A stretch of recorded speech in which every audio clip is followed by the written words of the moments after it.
esiphaka ngezinyawo zethu sese patiri tisimuke lapho esikhona siphakame vana baba nana mai obaba labomama vakomana nevasikana intombi lamajaha nguva yatasvika inguva yekuti tinzwe kutaura kwaMwari pakati pedu. isikhathi esifike kuso ngosokuthi sizwe ukukhuluma kukaNkulunkulu phakathi kwethu. Munhu watakusiyira mukana uno, umuntu sesithiyela ithuba leli. Munhu mukuru akasarudzwa naMwari, ngumuntu omkhulu okhethwe nguNkulunkulu kuti atitungamirire kuboka redu remadzimai, ukuthi esihole kuqembu lethu labomama. Takanyarara zvedu, sithule sicumile. Regai ndisiyire mukana uno kuna mai vedu mai president. Yekani ngithiyele leli lithuba kumama mama vedu mama Chiangwa. umama wethu umama Chiangwa. Vauye vatore mukana uno. Eze thatha ithuba leli. Vatishumire. Eze sishumayela.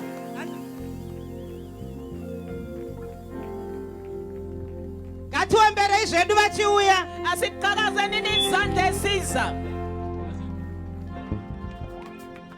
Ngatirovei maoko vachiuya zvavo. Qakanazaneni izandla yesiza umama. Havasati vasvika vari kufamba. umama esiza. Ngatirovei maoko vari kuuya. Uyedza umama qakanazaneni izandla.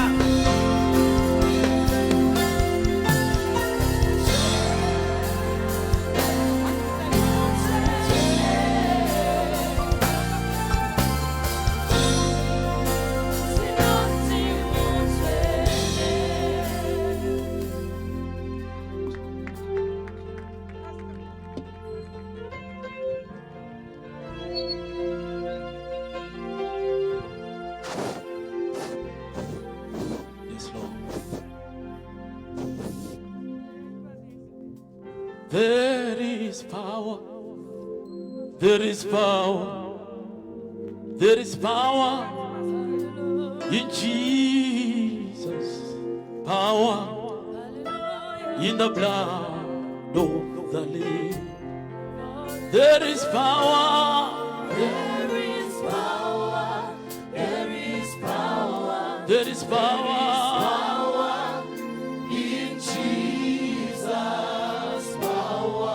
The blood, there is power, there is power, there is power in Jesus, in the blood, there is power, there is power. There is power in Jesus, in the blood, in the blood. We depend upon the power from above.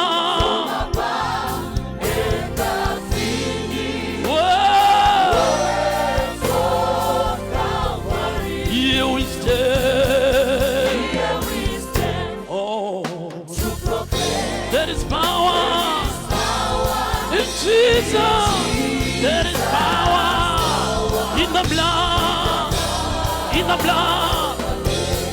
We depend upon the power from above. Let the feet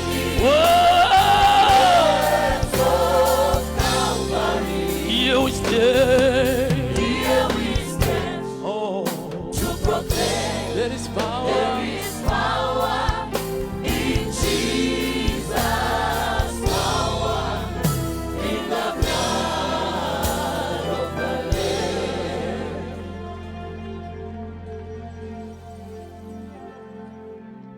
Titende Mwari, sibonge uNkulunkulu. Baba makatendeka. Ndamira pachita chino. Taurai zvamunoda kuti nditaure. Andigone ndinondandamba. Uye Baba masikati ano vana vari kuda kunzwa imi. Havasi kuda kunzwa izwi rangu. Izwi rangu ngaritaure kuburikidza nemi manditaurisa. Ndinobvuma, andina kuramba, kuda kwenyu ngakuchiitwa, muzita raJesu. Amen. Ndoda kutenda vaimbi. Ngifuna ukubonga abahlabeleli. This time manditi sa week. Kulesi sikhathi lingenze ngaba week. Your dressing, I-dressing the yenu. way you sing, Langendlela elihlabela ngayo. God bless you, praise Him. Umlimi makalibushishe.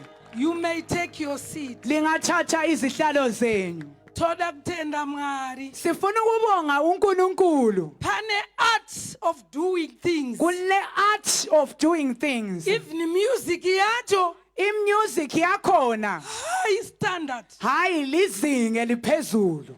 Ndoda kutenda kunevese vakashumira. Ngifuna ukubonga kubo bonke abachumayelayo. Ndoda kukutendai. Ngifuna ukulibonga Vakashumira. abachumayelayo. Mwari vakuitirei zvakanaka. Umlimi alenzele kahle. Timu yedu inowanikwa Indikimba yethu itholakala pana Daniel chapter 3 kumprofeti uDaniel chapter 3 pavesi ya 24 kusvika pa 27.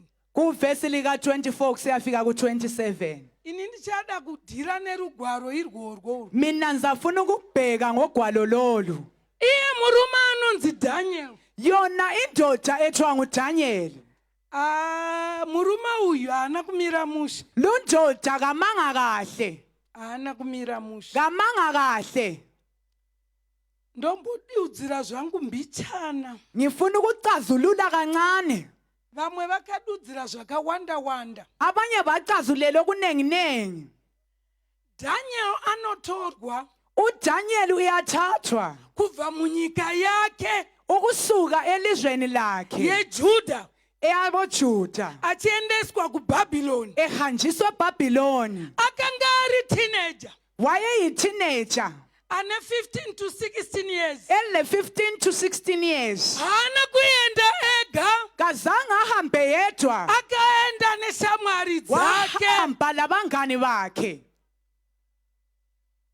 Chechi muri kundinzwa here? Bandla liyangizwa na? Akanga ari teenager. Wayeyi-teenager Semamwe ma-teenager eyouth atiri kuona. njengama-teenager esilawo lapha. Bhuku iri rakanyorwa 530 years BC.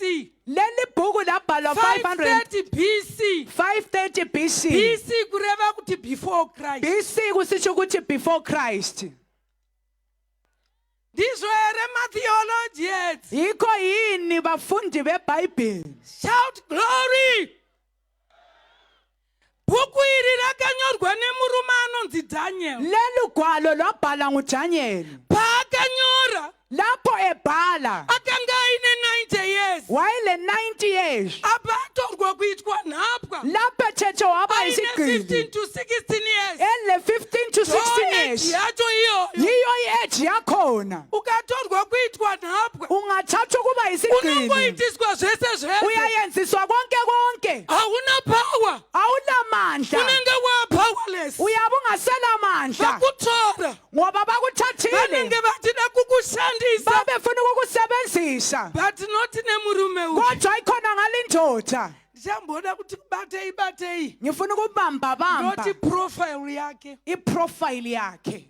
Regerei tiverengese shoko raMwari. Manini sibalise izwi likaNkulunkulu. Ngatiendei kuna Daniel chapter 3. Asihambeni kuDaniel chapter 3. Timbotaura Sike sikhulume maringe nethimu.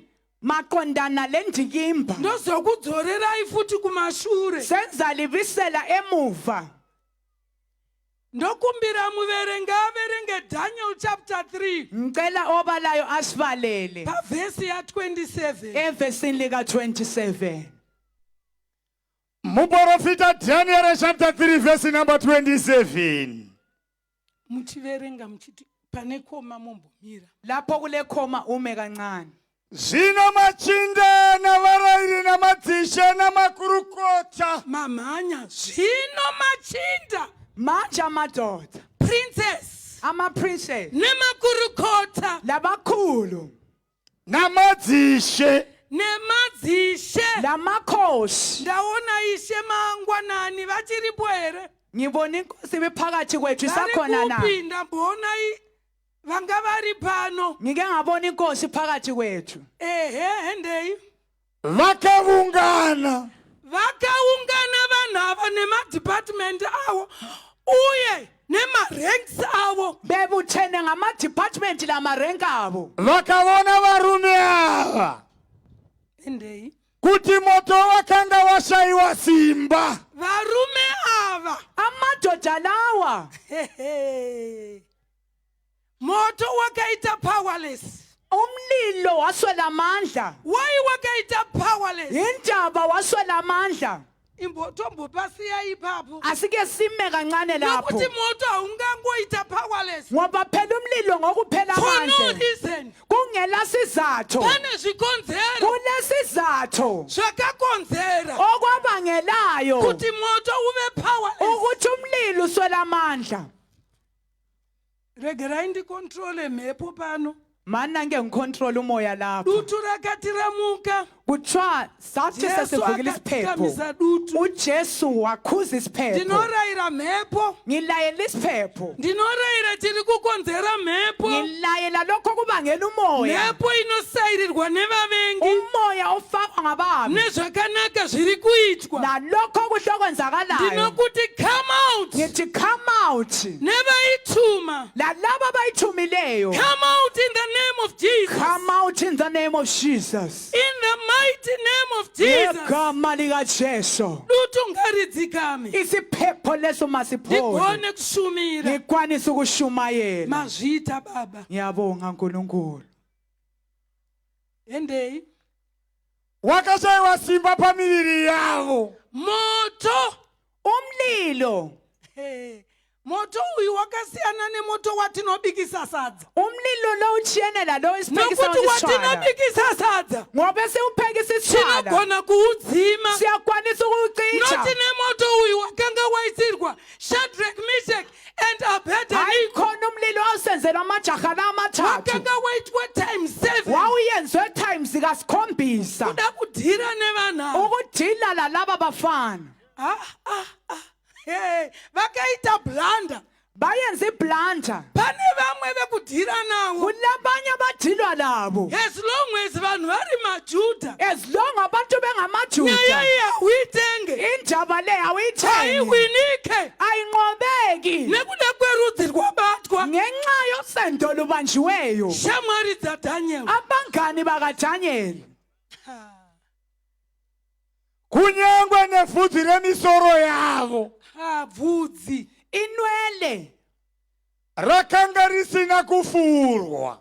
nokuti bvudzi ranga rakazodzwa nemafuta Ngoba inwele zazigcotshwe ngamafutha. mazodza musoro wangu namafuta omweya vaimbi chiedza chamwe ndiri kuda vanondibatsira Ngela bancedise ukuhlabelela.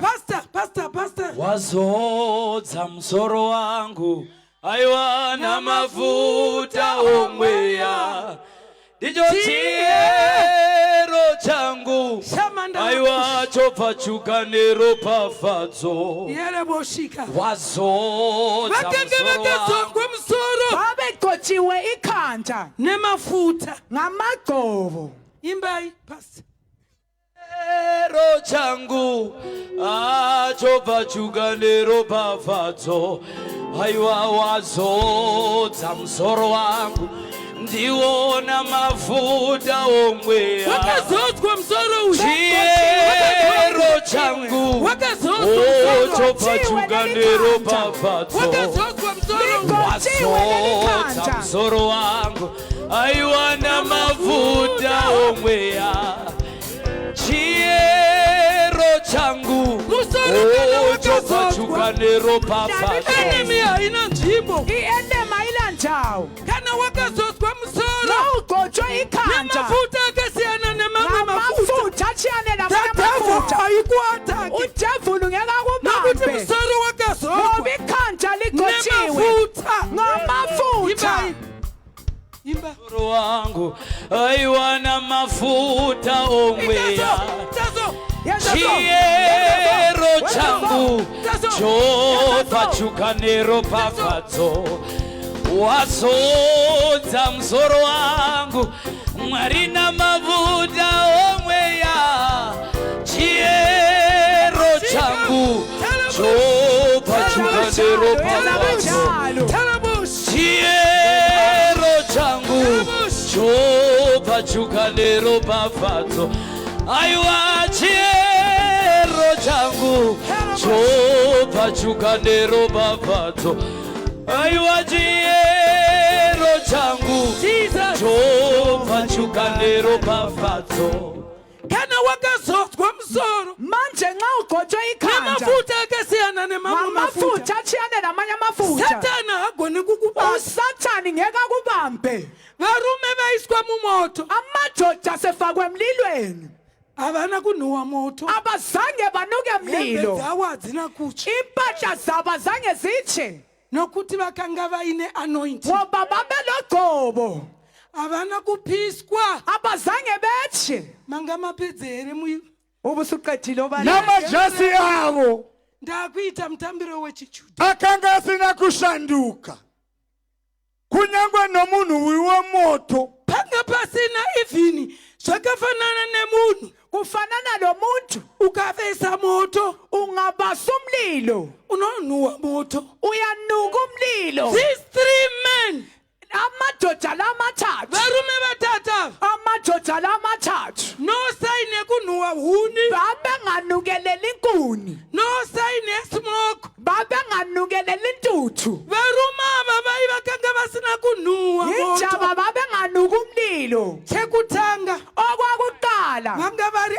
upright babe upright vakarurama babemluleme kururama kwandiri kutaura ukululame nguthoyo akusi kwekumeso ayisikho kwabuso akusi kwemhuno ayisikho kwamakhala akusi kwenzeve ayisikho kwendlebe akusi kwemakeup ayisikho kwamakeup akusi kwebhutsi ayisikho kwenele akusi kwegumbo ayisikho kwenyawo akusi kweriwoko ayisikho kwesandla akusi kwestomach ayisikho kwesisu akusi kweziso ayisikho kwelihlo akusi kwetsiyo ayisikho kwentshiya asikwemukhathi kodwa kwangaphakathi bayitya mwari babesaba uNkulunkulu bayijenga zvakaipa babebalekela okubi ndothi konzero yiyo imbangela havana kupiswa nemoto abazange batshiswa ngumlilo makashandala boshi moto havana kupiswa nemoto umlilo awuzange ubatshise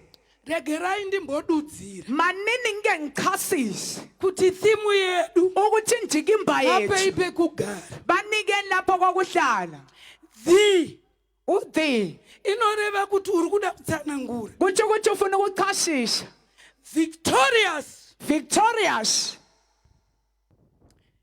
inoreva kuti itsho ukuthi khona over coming ukunqoba winning in the competition ukunqoba emncintiswaneni kwethe competition hayi khona kumncintiswano muma-battles kuma-buckles muhondo dzatinosangana nazo ezimpini esihlangana mumwe nazo nemumwe akauya pamsangano omunye lomunye weza kunomhlangano unehondo dzakwe iwe ulezimpi zakho wena ruramai amai lunga mama ruramai baba lunga baba rurama musikana iwe lulama wena shishi rurama iwe mukomana lulama wena mfana regerai ndimbotibate imwe area mana ngembambe enye area ikotinombonzi kururama chii okuthiwa ikululama ikwenzani kumjenga zvakaipa ikubalekela okubi kumjenga zvakaipa ikubalekela okubi unoona baba vakanditarisa vari pano uyabona ubaba ombhekileyo lapho vachinopinda muchikweshe vakapfugama esiyangena endlwanene esiguqile vasiya amai nevana kumba echiya umama endlini yabantwana vakufugamiswa neufambi esiyaguqiswa kupinda ibukhikitha muna maidei ukungena kumayileyi muchikweshe ekusindlwaneni vachisiya 7-room house bechiya 7-roomed house ndo zvimwe zvakaipa izvozvo ikho kubi khonokho hakusi kuipa kwokuita zvitema chete ayisikho kokwenza izono kuphela ndoda kubata imwe area ngifuna ukubamba enye area iko kudada chaiko khona ukuzigaja sibini ukuzigaja ukuzigaja ugona kudada kwacho kwaari kuita ubona ukuzigaja kwenzayo apane hembe yakaboka ngaphula sigqoko esibhobokileyo ndo zvimwe zvakaipa izvozvo iko kunyokubi khonokho iko kuthuka khona ukuthethisa kana auye muno ngatipindei muspirit mweya asingene kuspirit ngatipindei mumweya asingenene emoyeni spirit haigare mudheti ivhesa spirit ayihlale inogara mumudziyo wakachena ihlale sichene sihlanzekileyo baba chakupindisai muchikweshe makapfugama chii ukungenisa emkhukhwini kuyini zvibvunzai makagara ipapo akuzibuza uhlezi khonapho kokwamai vamasiyawo kanti umama omshiyileyo ke ingava nemakumbo akanaka ingani inyawo zakhe zihle matadziswa kugara mumba nemakumbo lehluleka ukuhlala endlini ngenyawo nemaziso lamehlo nemaoko lezandla nemakumbo lezinyawo makumbo anotibatsira point yeib inyawo ziyasisebenza Ukafamba ukufika kudai. kwipi ungahamba so gumbo rine mumwoyo rindora ndinalo inyawo lulawo hazvina lalo mhosva ane matenda akulanjabulo makumbo makumbo inyawo hazvina zinyawo mhosva ane matenda akulanjabulo Gumbo igumbo. inyawo baba zinyawo matadza kugara mumbai uyahluleka ukuhlala endlini nemakumbo ngenxa yenyawo baba wena baba ruramai akululame mugare mumba uhlala endlini nemamai wawe mama musatadzise baba kubuda mumba ungayenzi ubaba aphume endlini nestabhonesi yamuinayo ngokuqholo labo nekuti ndiri mamoyo ukuthi ngingumamoyo ndiri chihera ngingumampofu ndiri chiherere ngingushiherere vana chihera mandidzwa here lina bomampofu muri liyangizona kutadzisana baba kugara mumba yini lenzobaba baphume endlini ndiri soko mina ngingundwangu makwira miti umakhwela isihlahla mapona nezvekuba ophila ngokutshontsha matadzisa baba kugara mumba linqabela ubaba ukuthi ahlale endlini ana mamoyo vanokwira paduri omamoya abagada phezu kwendlu vanodhatacha nxa sokushayile vanokwira paduri bayagada phezu kwengiga murume anonzi heki indoda yamanje ngapauye mukadzi pano akubuye umfazi lapha ndidemonstrate buya mama ngapha demonstrate uyai one buya oyedwa mitupoi lezi zibongo inoda kurambwa ifuna ukuyalwa inoda kurambwa sifuna ukuyalwa izere nemadhimoni igcwele namadimoni izere nemweya asina kunaka igcwele ngemoya engayishuyo unoona mamoyo ungabona umamoya abata kudai esebambe kanje murume angagare mumba here indoda ingahlala endlini abatwa na kudai esebanjwe kanje angagare mumba here engahlala endlini ubaba hamugarike akuhlaleki murume andofugama indoda iyaguqa anotokumbira uyacela ukuxolelwa mamoyo ndiregerere moyo ngixolele ini ndofa ndati usazviite mina ngithi ungakakuphindi wena ndiri kukupa woni ngikunika i-warning ndiri kukupa woni ngiyakunika i-warning mumba hamugarike endlini akuhlaleki tinoti ndasangana nemuyedzo ithi sihlangane nesilimo mungagarike here umba kuyohlaleka yini endlini lapho muna amai muna ana baba vaviri okulabobaba babili ana mamoyo woye nomamoyo muri kuzvidzwa here liyezwa na mumba hamugarike endlini akuhlaleki kana uchibata bread winner nxa ubamba ubread winner kora ibhola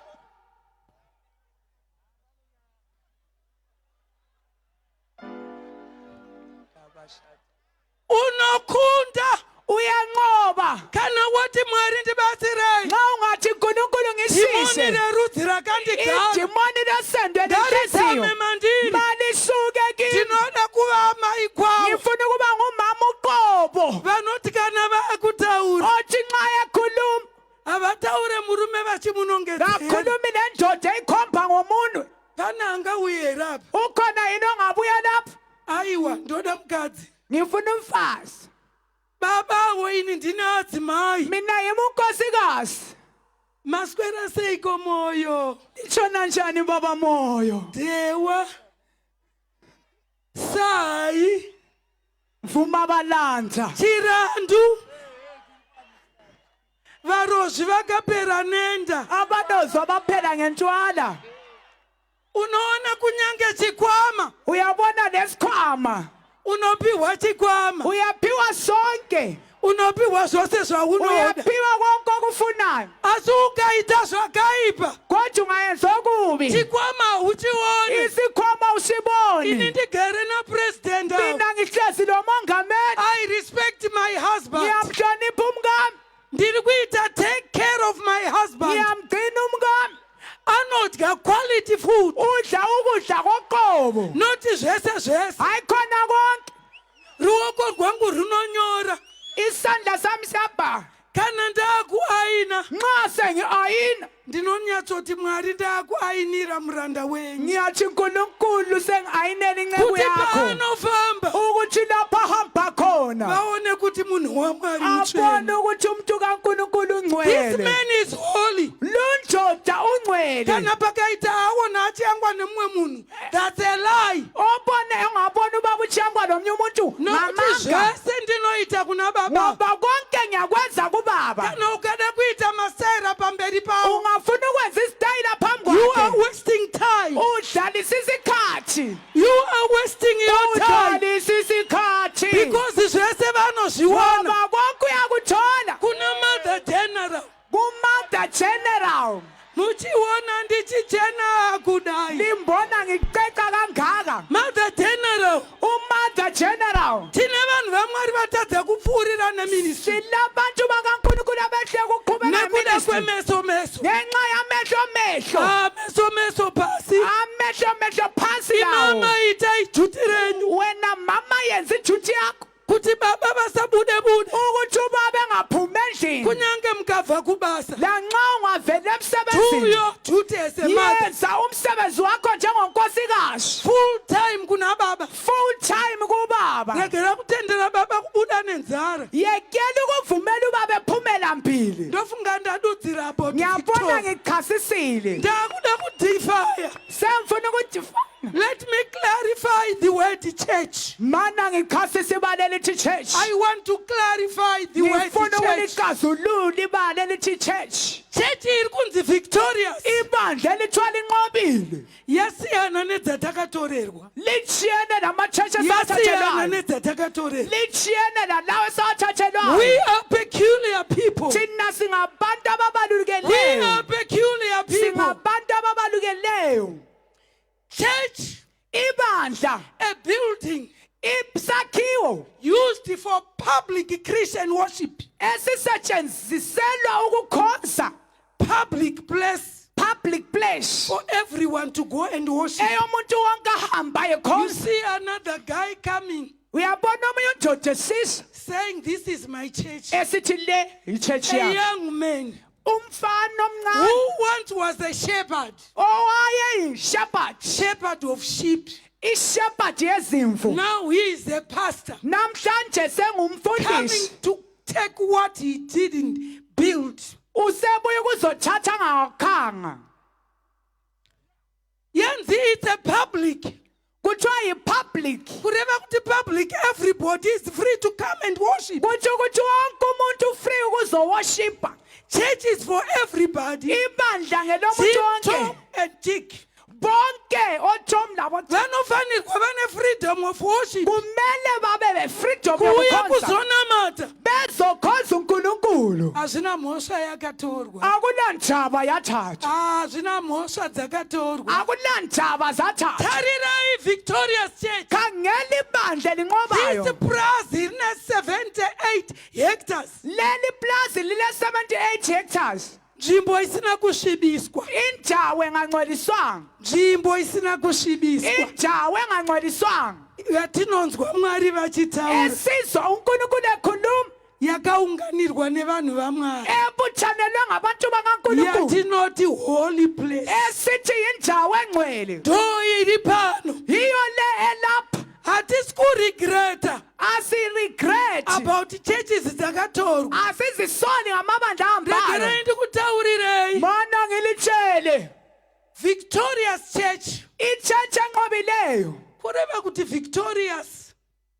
awungabe victorious ngeke ube ngonqobileyo phasi nazo wasangana nazo ungela odibane nakho takasangana necyclone idayi sadibana lo cyclone dayi yemuchechi medu eyebandla lethu yakauya ine power yabuya inamandla yakati siya takadai yasitshiya sinje takakwana sikwanile hapana munhu wakadona akula munhu wawo hapana bvudzi rakadona akula nwelo lowayo hapana nzeve yakadona akula ndlebe yawayo hapana mhuno yakadibuka akula khale laqamukayo takakwana sezvatiri sikwanile sinjenje mhepo haina kutitora ngenxa yokuthi umoya usathana nekuda kwekuti righteousness ngenxa yokulunga nekururama ukululama zviri kutitevera kuyasilandela regerai ndidzokere mushoko mana mbuyele ezwini tikaenda zvakare singahamba njalo zita rekuti dhanyeri igama lithi Daniel rinoreva kuti God is my judge. lithi God is my judge God is my judge. uNkulunkulu ngumahluleli wami God is my strength. uNkulunkulu ngumandla wami Hazvina mhosva vangatenge majaji enyika ino. akula ndaba bengathenga Hazvina maturo. akula ndaba Unonzwa munhu achiti ndabuda nyaya yangu yabuda. uyeza umuntu esithi indaba yami siphumile Are you sure kuti yabuda zvakanaka nyaya wati wabuda? uneqiniso ukuthi indaba isiphumile yini Unonzwa vanhu vachifara tawina kukoti. uyeza abantu bejabula siwinile court Is that proper judgment i-judgment yamaqobo yini leyo or it's fake judgment? kumbe i-judgment efake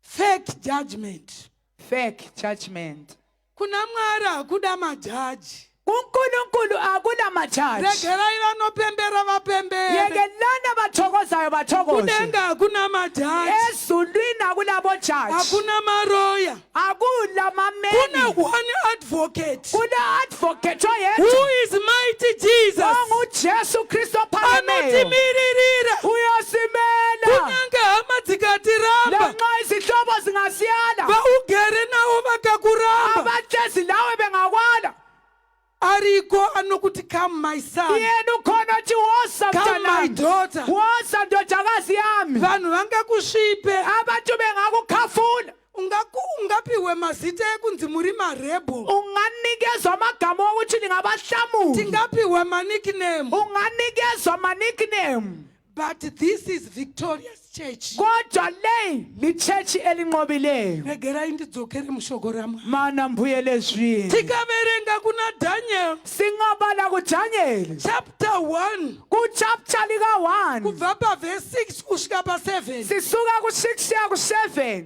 Change of names. ukuguqulwa Shadrach, kwamagama Meshach, Abednego. Shadrach, Meshach lo-Abednego Vanochinjwa mazita. bayaguqulwa amagama Even Daniel akachinjwawo lo zita. Daniel waguqula igama Kunyange vakakuchinja mazita. lanxa bengakuguqula igama Why varume vakaiswa mumoto? indaba lamadoda afakwe emlilweni Kwakanga kwagadzikwa chimwari chekunzi namatai chegold. kwakulungiswa isithixo segolide ukuthiwa basikhonzi Mujudha apfugamire mwavamwari vese vese. umjuda akaguqeli onkulunkulu bonke Anopfugamira mwari wekumusoro-soro. uyaguqela unkulunkulu wemazulwini Nokuti vakadzidzwa kuti usapfugamire mumwe mwari. ngoba wafundiswa ngaguqeli omnye unkulunkulu Kunze kwangu ini mwari. ngaphandle kwami mina unkulunkulu Varume ava vakaramba kupfugamira. amadoda lawo ayala ukuguqa Kunamatiswa ma-idols. ukuguqiswa ezithixweni Vanoti no. bathi hayi bo Kurwirwa kana kusarwirwa. ukulwelwa kumbe ukungalelwa Hatinamate zvifananidzo. asikhonzi isithixo Victorious Church hainamate icheche zvifananidzo. elinqobayo Tinonamata mwari waAbrahama. sikhonzi unkulunkulu ka-abrahamu Ndanga ndichiresearcha bengiresearch ndokuona kuti murume anonzi Daniel ngasembona indoda ethiwa ngudaniel ari kuiswa musame line uyafakwa ku-same line nevamwewo vanhu vakanga vakarurama. labanye abantu ababelungile For example, Noah naJob. njengesibonelo unowa lojobe Iwe haungapindawo mulayini revanhu vanga vakanaka. wena ungangena yini Amai elayinini hamungapindawo here mulayini iroro. mama uyangena yini kuleli line Esteri uEsther akapinda muhumambo wangena esikhosini kunoti kwede wafika wathi khoqo vanhu vachironga abantu behleli regerai vanoronga varonge yekela abahlelayo bahleli asi kudenga kuna mwari kodwa ezulwini kunomlimi anoona yena obhekileyo varume vakachinjwa mazita amadoda la atshintshwa amagama murume akanyora bhuku uyu lundoda wabhala lolu gwalo akanga ine habit wayele-habit aiva ari intercessor wayengu-intercessor kana muchida kuti mwari vakurwirei amai nxa ufuna unkulunkulu akulwele be mama an intercessor woba ngumthandazi daniel ainamata katatu udaniel wayethandaza kathathu daniel aiva muroyal family wayesuka efamilini yesikhosini chii chinombonzi royal kuyini okuthiwa yiroyal kugara muimba yehumambo ikuhlala endlini yesikhosini we are royal people tiri pano thina singabesikhosini sikhonapha munhu anobva muhumambo umuntu osuka esikhosini haatadze kupfeka ngehluleka ukugqoka kahle ukatadza kupfeka you are not ungehluleka royal ukugqoka family awusowasesikhosini tarisai zvakaita mother general khangelani umother general ndinobva muroyal family ngisuka esikhosini royal family yamwari i-royal family kankulunkulu handidye zvese zvese angidli konke konke handibate zvese zvese angibambi konke konke handitambe mutambiro wese wese angidlala amadlalelo onke wangu mutambiro ndewekutamba wechijudha owami umdlalelo majuda ngojuda anozivikanwa nei amajuda azakala ngani nekunamata ngokuthandaza nekuzvinyima zvekudya nokuzincitsho kokudla ndomutambiro wedu yiwo amadlalelo ami chechi kuti ive victorious ibandla ukuthi linqobe inoda vanoita mutambiro wechijudha lifuna abadlali okwesijuda haimbotiuraye fast awusibulali fast daitaida kufa takafa ngabe sasifuna ukufa kana ari safa ma31 ngasafa taakutoona setiri kutanga prayer sesibone ngani siqala ipray amai nguva yatakasangana nayo isikhathi esabhekana ndiri naso kufara kuti mai international president amai ngiyajabulela umama umongameli we-international we were in fire sasiphakathi komlilo but the fire never burned us kodwa umlilo awushisayo we are still living sisaphila because we are in the royal family ngoba sisuke emulini yesikhosini kana uri munhu amwari nxa uphakathi kukankulunkulu you are uri muroyal family ungowesikhosini mapfekero amagqokelo regera kupfeka semunhu uri kuda kunotsvaga mari panze yekela ukugqoka njengomuntu ofuna ukuyadinga munhu imali ari phansi muroyal family umuntu osesikhosini anoita decent dressing uyagqoka okudecent muri kuiona here decent leyibona yini decent enayo kana ndikanzipresentai something kungatshiwa presenta something nokuti ndiri wehumambo ngoba ngowesikhosini handinyare kupresenta anginamahloni okupresenta ndinongouya papodium ngiyabuya kupodium ndotanga kuadressa ngiqalisa uku-address macongregates ama-congregants ha usapresente seuri kuenda kumombe ungapresenti ngani uyenkomeni your dress code is very important ukugqoka kwakho kuqakathekile you can't address people uchiita semufudzi wemombe ngeke u-adresse abantu ngani ngumelusi wezinkomo awusi in the royal family awusuke esikhosini madyiro akho amadlelo akho mafambiro akho amahambelo akho matauriro akho amakhulumelo akho anovigira nyasha kune vanonzwa ayaletha umusa kulaba abazwayo kwete kungodimbura vanhu hayi khona ukuphonga uqamula abanye zvekuye kumatongo khona ngalo kwenciweni kuna hatidi spirit yakudimbura asifuni abantu abaqamula we abanye want to build this church sifuna ukwakhalela for the ibandla next generation okwegeneration ezayo ngatiruramei asilulameni basa riri pamberi pedu umsebenzi ophambi kwethu rinoda kururama ufuna ukululama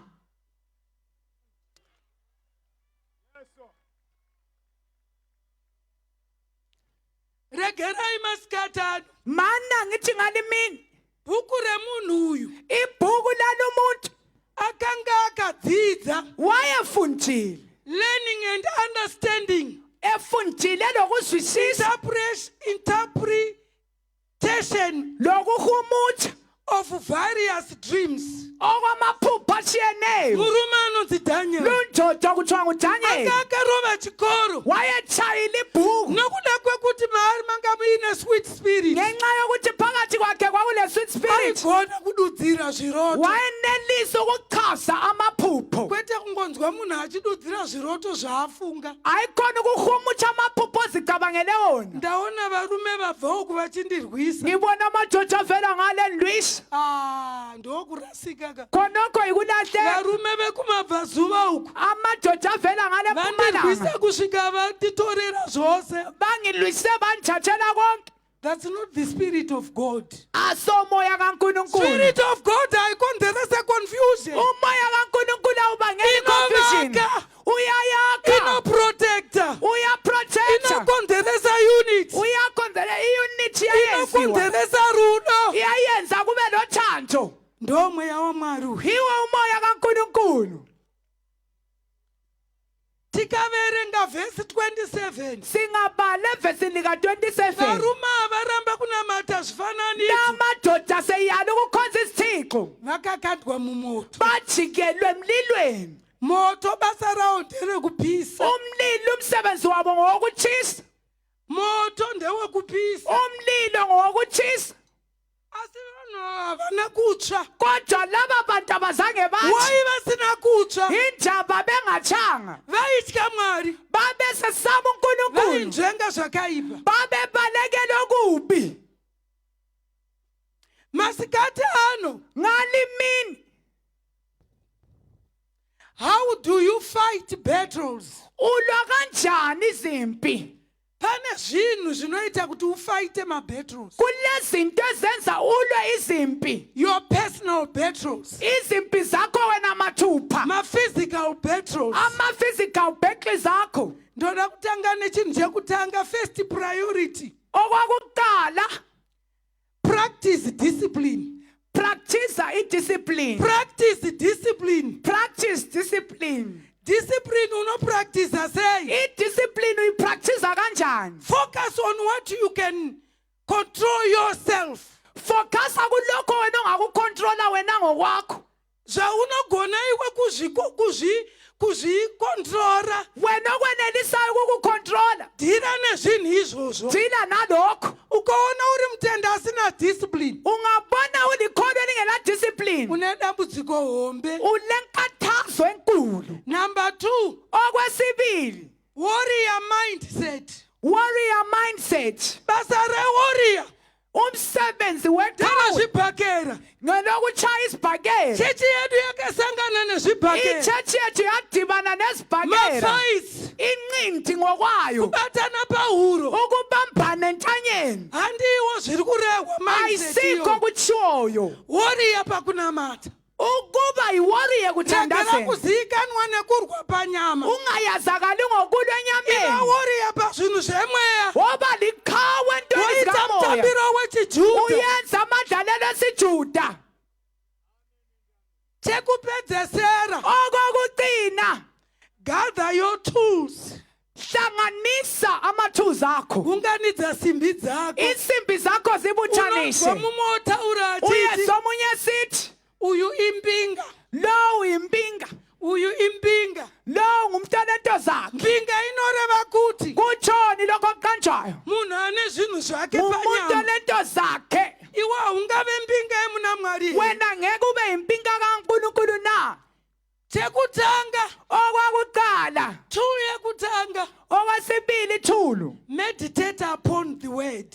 akucabangisiseli izwini Unova mpinga ine zvinhu zvayo. uyaba ngumuntu olezinto zakhe Kwete shoko raMwari chete. ayikhona izwi kuphela Prayer and fasting. ukuzila lokuzincitsha Wane simbi dzako. sule nsimbi zakho Sekuti enemy ikauya. ukuthi sitha singeza Iwo kuna vaEfeso yoti. ku-Ephesians ithi yona Pfekai nhumbi dzokurwa nadzo. hlomani impahla zokulwa nazo Hatisi kurehwa physical nhumbi. akuthiwa impahla ezibonakala Asi enyameni spiritual clothes. kodwa impahla zikamoya Dzine shoko.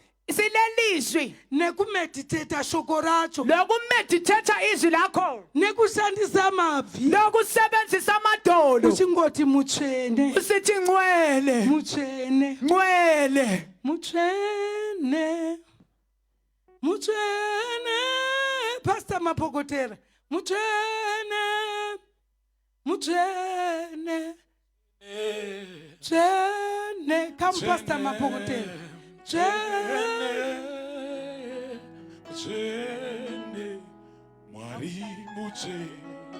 conclusion yangu i-conclusion yami iri pana 1 John chapter 5 iku-1 John chapter 5 ndinokumbira muverengi umbala sibaleni ndakadzidziswa naGamariyeni ngafundiswa nguGamaliyeli wekumba kwedu owangakithi ngikhaya iva neconclusion womba lesiphetho ukoona nyaya isina conclusion ungabona indaba engelasiphetho ayisati yaphera ayikaphethi ino handina 1 kana 2 mina ngina 1 kumbe 2 ndinongori neconclusion number 1 ngilesiphetho sakuqala kuphela ipai mutsvene Pastor Mapokotera muverenga achigadzira kuverenga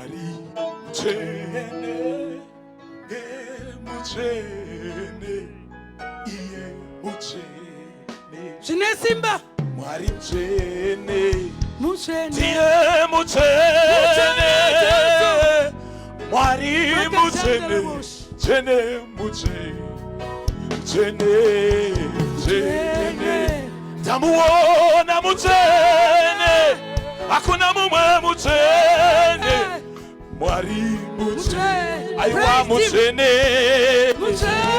hakuna mumwe mutsvene ayakatayaba yandalabos iye tamuona mutsvene tomuziva mutsvene aiwa mutsvene Mwari wedu tamuona Mwari wedu tomuziva ndinomutenda aiwa mutsvene murishe tokunetsaiwo pano mambo wemadzimambo aiwa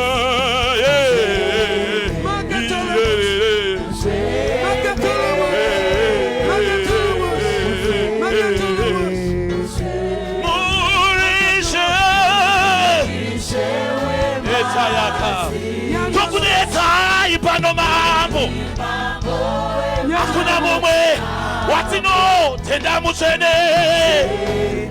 shayabanerereresa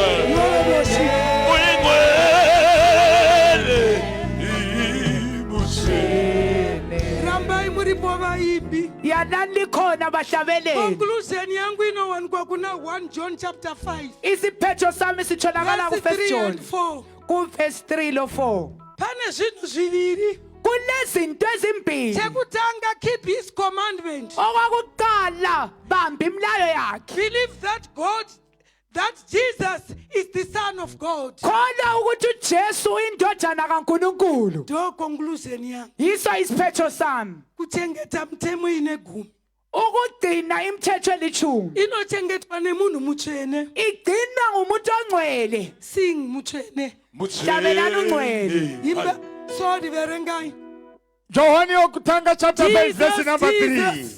makashenda lavadziya Nekuti rudo rwaMwari ndirwo kuti tichengete mirayiro yake. urita makashanda lavo Mirayiro yake hairemi. akashanda lavosha hanzi mirayiro yake kuthiwa imilayo yakhe aireme vanama ayikho nzima bomama ainetse ayihluphi inongoda kuti uteerere ifuna ulalele kuphela utenda kuti Jesu ndimwanakomana uthi ngoba uJesu indodana kaNkulunkulu iye anotirwira yena uyasilwela iye anotirwira yena uyasilwela regerai ndipe muranda waMwari mana nginike inceke yenkosi Bishop Apostle. uBishop When I Apostle speak about apostle, nxa ngikhuluma I'm not ngo-apostle talking about titles only, angikhulumi ngama-titles kuphela but titles with deeds. kodwa ititle elezenzo wakagara imba isina maditsi wake wahlala indlu engenamaditsi makashanda laboshi. Church bandla ngathi ite ibit mthemo ineguru. asilandeleni imlayo elithumi Sithi Jesu ndiye mwana komana wamwa. sithi uJesu indodana He is there kaNkulunkulu for us. yena He ukhona is our fortress, ukhona ukusilwela our deliverer, umhlengi wethu our comforter, umduduzi wethu Jehovah Shammah, uJehova our Shama healer. umelaphi He wethu is here. ulapha Ari phakathi pethu. uphakathi kwethu Tikaita obey the word. singalandela izwi Church AFM of Zimbabwe. bandla le-FM of Zimbabwe It will go a long way kuza kuyasiza if we kuyakhatshana obey the word singalandela and izwi meditate upon the word singacabangisisa phezu kwalo day and night. ubusuku nemini We are going to see the results. sizabona impumela I declare, ngiyadeclare I declare, ngiyadeclare in the name of Jesus, ngegama likaJesu this church, leli bandla it will go far liza kuyakhatshana if we obey nxa singalandela His commandments. imilayo yakhe Will go a long way. siza kuyakhatshana Let me give this opportunity mana nginikeze ubaba ithuba to the chairman of this conference, ku-chairman weconference our lena father, ubaba our wethu bishop, ubhishophu to wethu take the podium. ukuthi athathe Let's leli clap thuba hands for Baba Chiangwa. asitakezane izandla uri ishe wema webadzishe ndakuonayo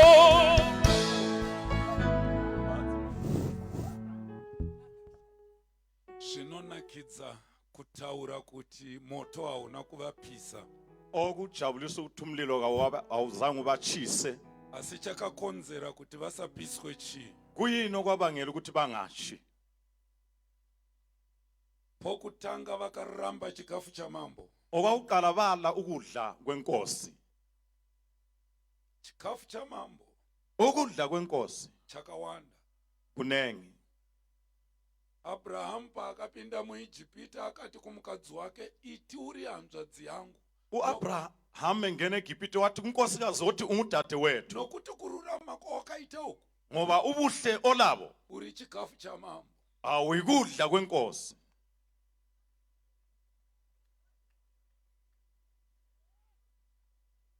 chokwadi vachingopinda mambo akaonawo ngempela bengena inkosi yahle yabona akatotora akati ndewangu wathatha wathi ngowami chihure chese nevakadzi vakanaka vamunomhanya navo ava chikafu chamambo ukudla konke lobufebe labafazi abahle ikudla kwenkosi asi Shadrach, Meshach naAbednego vakaramba chikafu chamambo kodwa uShadrach, Meshach loAbednego bala ukudla kwenkosi iya haina ameni lega ila amen le ndati vakaramba chikafu chamambo mthe bala ukudla kwenkosi nyangwe moto vakandwamo wakaramba kuvapisa bathi sebephose sithandweni somlilo wali ukubashisa nokuti vakaramba chikafu chamambo ngoba bala isabelo sokudla kwenkosi masikatano limini satani wapinda munyika yeZimbabwe uSathane sengenile ezweni leZimbabwe vanhu vacho vanozviita izvi vane mari yokuti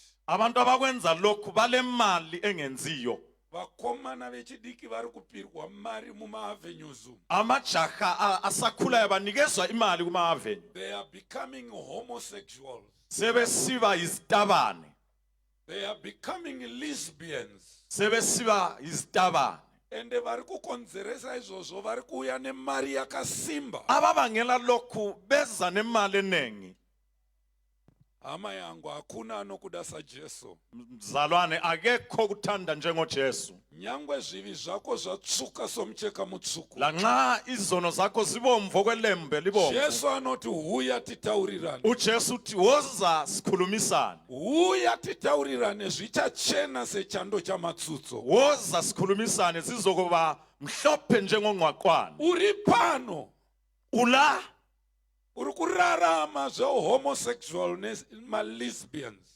uphila impilo yobutabane Amayango, I'm calling you right now. Ngiyakumema sihlobo sami. Swallow your pride. Ginya ukuziphakamisa kwakho. It will never give you stomachache. Akusoze kukubulalise ngesisu. Come to Jesus right now. Woza kuJesu njengamanje. Ungouya apha chethe. Ukunyathela kulindawo kuphela. Simudza amaboko akho. Phakamisa izandla zakho. Your past is forgiven. Imbali yakho isicishiwe. Unoregererwa. Uyathethelelwa. Will you come to Jesus right now? Ungeza kuJesu nanga limini. Usambonyare vana vana zvavanokupa. Ungabi lamahloni ngenxa Will you yabantu come to Jesus? Woza kuJesu. I'm calling you. Ngiyakumema. Usambonyare. Ungabi nenhloni. Ndamirira iwewe. Ngimelele wena ungabi I'm calling namahloni. you to come right now. Ngifuna uze njengamanje. Ndauya pano kuzokunamatira kuti usaende kugehena. Ngize kukhulekela ukuthi ungaye esikogweni. Famba uya. Hamba uze kumalanga. Ndakumirira hanzvadzi, ndakumirira mukoma. Ngumelele mfowethu, ngumelele dadewethu. Nyabonga dadewethu, nyabonga. Vamwe vatosvika. Famba Abanye netsoka sebefikile. dzako uya. Woza ngeenyawo zakho. Ndakakumirira. Ngulindele. Ndakakumirira mukoma muning'ina hanzvadzi. Mfowethu, Will you dadewethu. come to Jesus? Woza kuJesu. Ndoda kuti ubve pano waregererwa. Ngifuna ukuthi usuke lapho Ibva usuthethelelwe. pano waregererwa Suka iwewe. lapho usuthethelelwe Come wena. unto Jesus. Woza kuJesu. Savior, Savior. Do not hear my humble cry. Now, while on others Overseer wangu uya pano nemamwe maoverseer. Oh, do not pass me Indebele.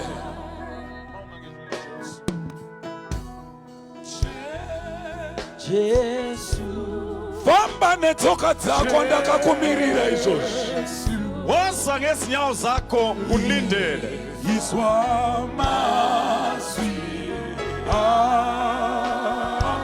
ngatimbe itose lapho usibabisa abanye ubaba namima mangi uyai pamberi vanhu. yebo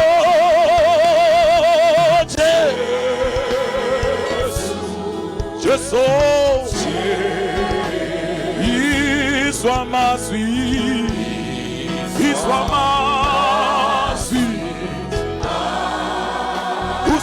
uzobabisa abanye uzobabisa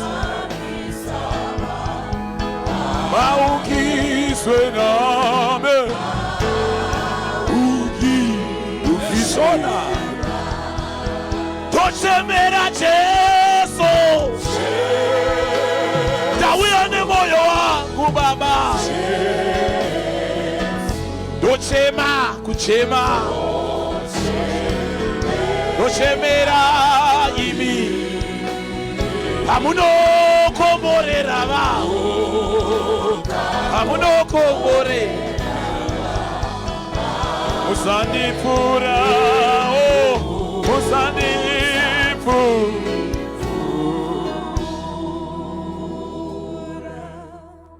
Wanga uchirarama nenzira isakarurama youfeve. Ubuphila ngendlela engafanele eyokufela. Unomweya iwoyo. Ulomoya wonalo. Tamira pano kutsiura mweya wacho. Simelapha ukukhuza lo moya. Tamira pano kudzinga mweya wacho. Simelapha ukuxosha lo moya. Manya netsoka dzako uye panapa right now. Gijima woza ngezinyawo zakho I'm kulindawo. waiting for you. Ngikulindele. Come and give your life to Jesus. Woza nikeza impilo yakho kuJesu.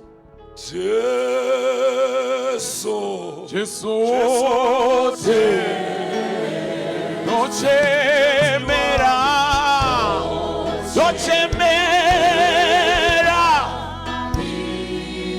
mungekumbulira komborera vamwe amunokomborera vamwe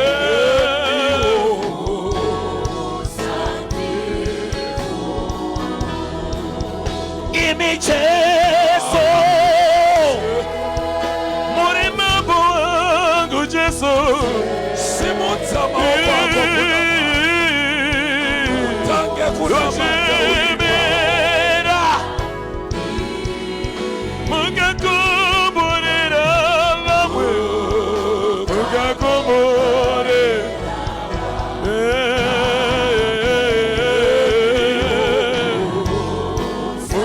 Musanifu. kune vari kuuya manyisa kulabo bezayo gijima Ndakunamata. semfuna ukukhuleka ndakunama sengikhuleka ndakunama sengikhuleka gijima woza ngokusheshsha shamwari dhimoni rauri kurambira iro rinokuparadza mzalwane mhlobo idimono la owala lalo liyakubhiza liyakubulala amai mweya wetsvina uyo unokuparadza mama lumoya omubi uyakubulala come unto Jesus. woza kuJesu God is going to deliver you right now. uNkulunkulu uzokukhulula manje Pane vakuru vekereke vari pano vamira kulabadala bebandla balapha vane anointing iri pamusoro pavo balogcobo luphezu kwabo ndati vabatsirane neni pamwe chete right the basizane lani njengamanje hausi kudzokera wakadaro awusoze waphindela simudza maoko njengobuzile ako kuna mwari phakamisa izandla zakho kuNkulunkulu Oh, rabakayanderebosha yelerenderebokoriya mandarabosha chikora uso bwako pamberi pamwari I rebuke you in the name of Jesus. I come against this demon. I come against these evil spirits. Right now in the name of Jesus. I set you free. I set you free. Ndinokutorera simba iwe mweya wetsvina. Ndinokutorera iwe simba mweya woufambi. Ndinokutorera simba manero ano. Hauna nzvimbo nezita raJesu.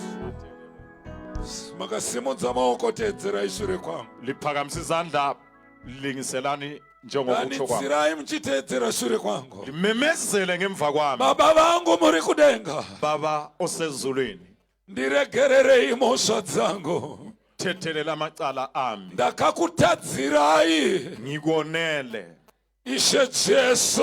Nkosi uJesu Ndishambidzei muropa renyu. hlanze ngegazi lakho Handichazvida zvakare. angisakufuna ukufa Ndoda kutevera imi Jesu. funa ukulandela wena Jesu Nditungamirirei. ngikhokhele Paradzai mweya wakaipa mandiri. bidliza umoya omubi kimi Nezita raJesu. ngegama likaJesu Ndinokutendai kuti mandiona. ngiyakubonga ngoba ngibonile Ndinokutendai kuti nhasi munondisunungura. ngiyakubonga ngoba lamhlanje uzongikhulula Nezita raJesu. ngegama likaJesu Wakasimudza maoko ako tyora uso bwako. Ugebisa ikhanda Varanda lakho, vaMwari phakamisa vakuturika izandla. maoko pamusoro pako. inceku kaNkulunkulu Kudzinga mweya wetsvina. izandla ixotshe umoya omubi Katimbe. Chavanogona vese. Promedza yako man. Iwe imba man. Jesu warite tenzi wangu ndochemera mukakomborera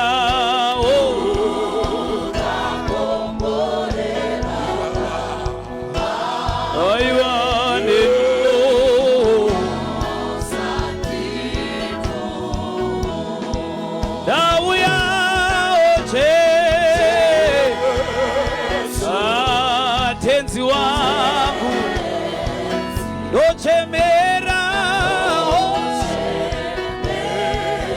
imi Mwari mukakomborera vamwe aiwa neniwo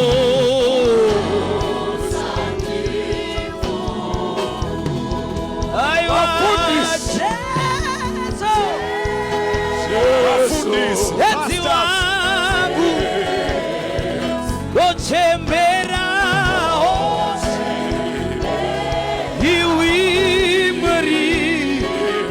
ukakomborera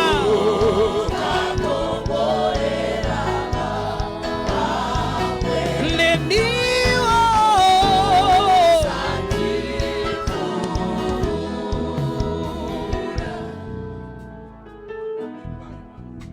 Jesu tezi wangu ndoje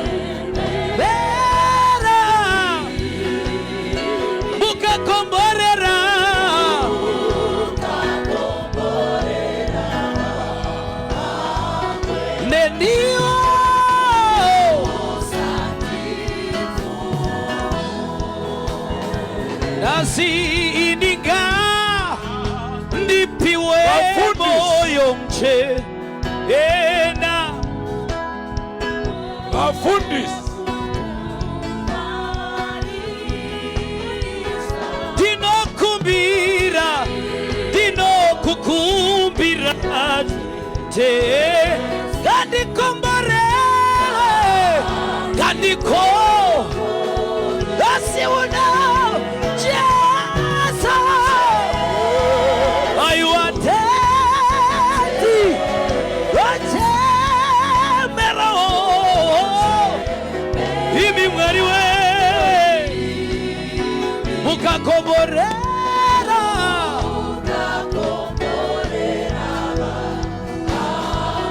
nendiwo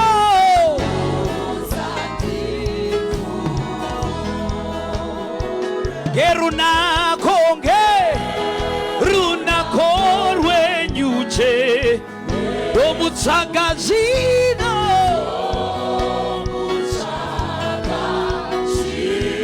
moyo wangu gaurapwe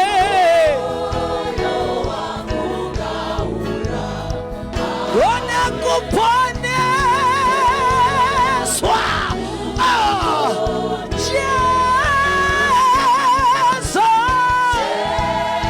Tawiyateti Ochemerai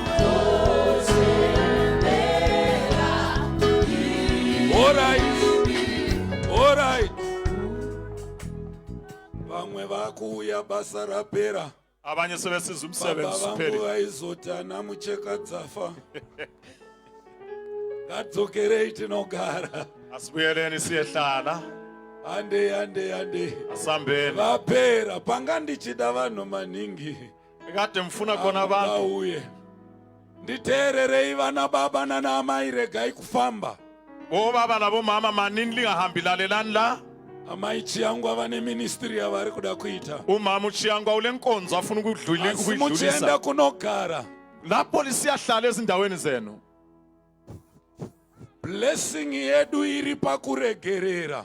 Ukubusiswa kwethu kusekuthetheleleni.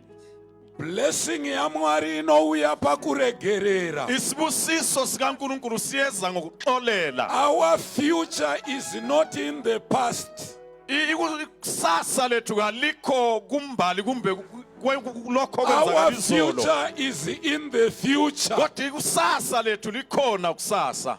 Ngatiregererei vakatitambudza. Ngasithetheleleni abasihlukumezayo. Regererai. Libaxolele libathethelele. Nyangwe hama dzedu dziye dzikauya. Lanxa izihlobo zethu leziyana zingeza. Dzikamuchi. Mukelani.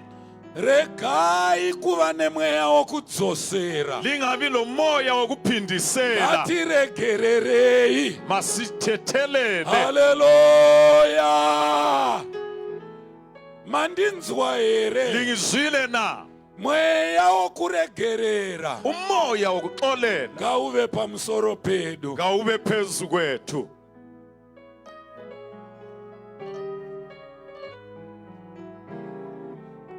Please ndapota. Kana wakambojoiniswa satanism. Nxa wake wangeniswa kusatanism. Wakambopirwa zokushandisa kusatanism. Wake wanikeza izinto zokusebenzisa kusatanism. Bring them. Woza lazo. Tinozvipisa pano. Siyazitshisa lapha. Ndatenda zvangu. Ngiyabonga. Pano pane madhimoni ari kuti uri kuda kundibvisa. Kula madhimoni ati ufuna kundisusa.